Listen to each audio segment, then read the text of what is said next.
I was definitely always a fan of being outside, but my dad was 100% the reason that I got into all this.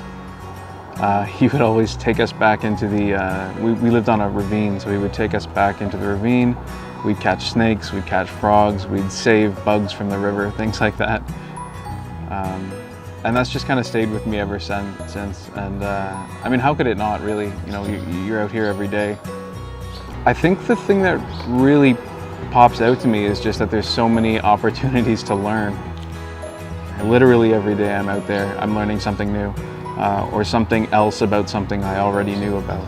Sort of the whole educational part of things is a huge part of why I enjoy being out here, being able to share some of that with people, even if it's something as simple as, you know, putting a plant in the ground.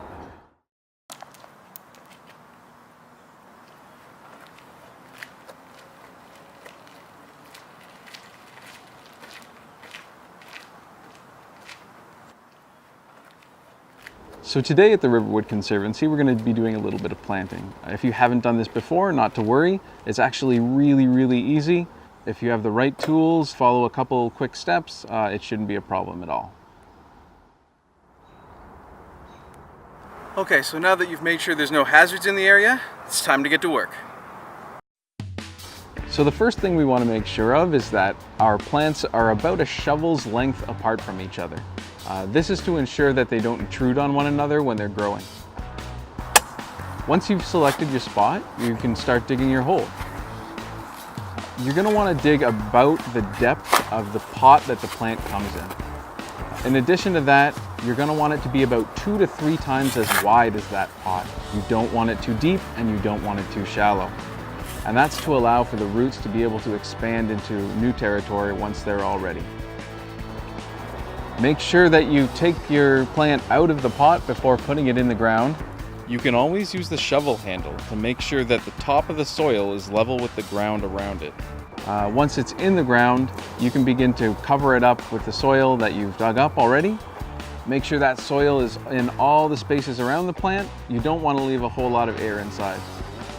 Push the soil down all around the plant to make sure it's firmly in there, and then cover it up with the remainder of the soil. So once your tree is in the ground, we can perform something that we call the tug test. You're going to want to gently hold on to the tree about halfway up and firmly pull up on it.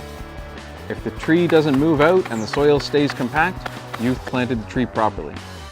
After you've got your tree in the ground, we always highly recommend mulching the area around it.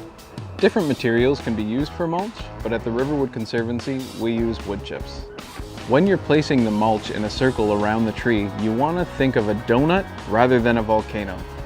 In the same way that we tried to avoid suffocating the tree with too much dirt, we want to make sure that the mulch is not touching the base of the tree. Once you've finished mulching the area around the tree, you can give it a good healthy drink of water and you're good to go. Don't worry if you're still confused about anything or if you have any curiosities after watching this video. Feel free to give us a shout over at social media and visit our website. Or better yet, come on over to the Riverwood Conservancy. We'd love to have you.